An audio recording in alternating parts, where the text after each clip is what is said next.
Welcome to this week's OK at Work with myself, Sarah Sawyer, and my colleague Russell Berger from the Labor and Employment Group at Offit Kurman.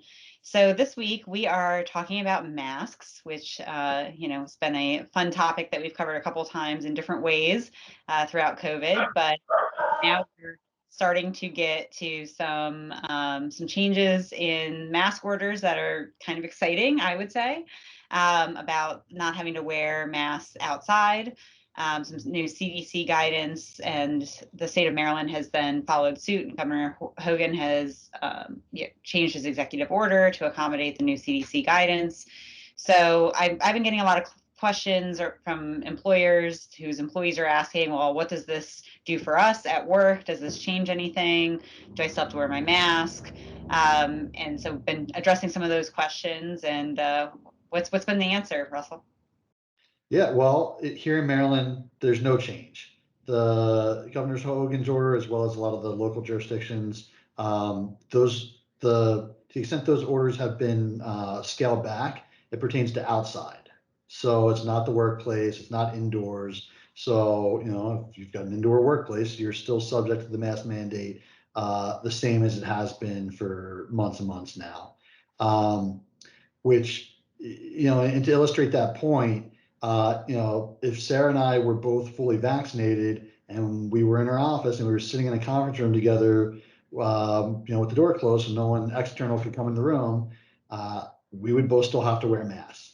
And, because it's the law, not because the science says we should be wearing masks, because in that scenario it doesn't, but because it's the law. So until Maryland scales back and rolls back the mask mandate further or altogether, there's still no relief for business owners when it comes to mask mandates.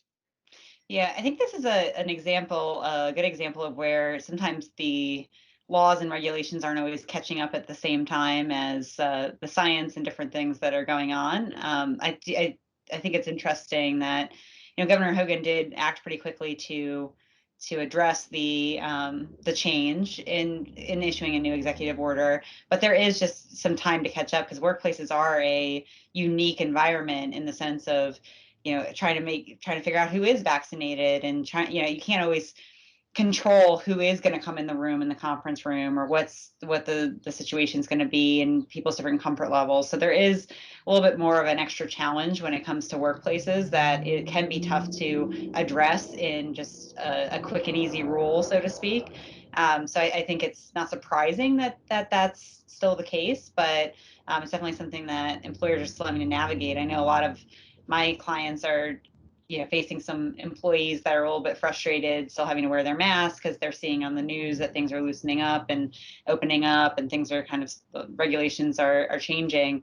So it's really just another good opportunity to be very communicative with your workforce, I think, as far as really telling them, well, this is what's going on. You might be reading these headlines, but here's what this means, and a unique opportunity for employers to act as a good information source for employees.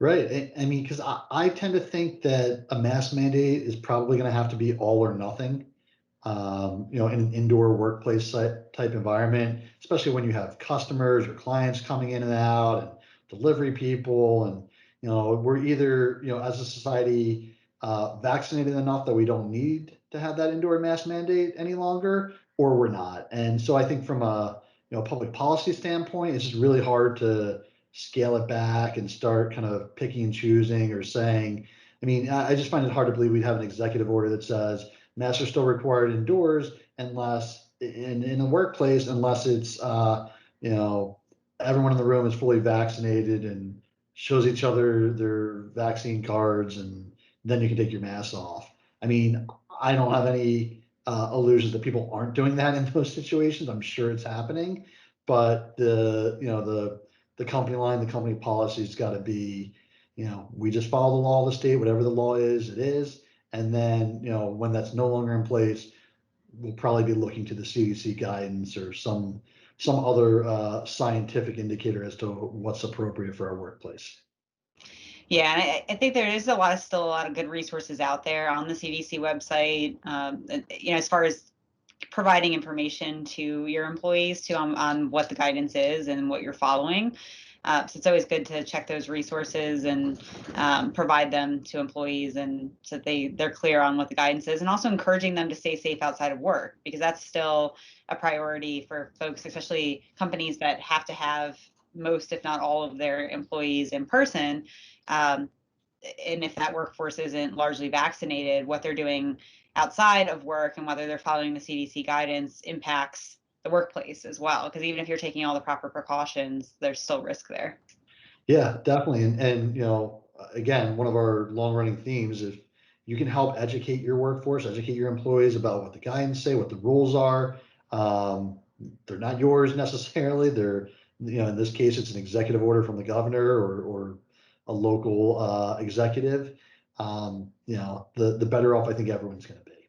Yeah, it's a good thought. Well, thank you, Russell, and we'll see you next time. All right. Thanks, Sarah.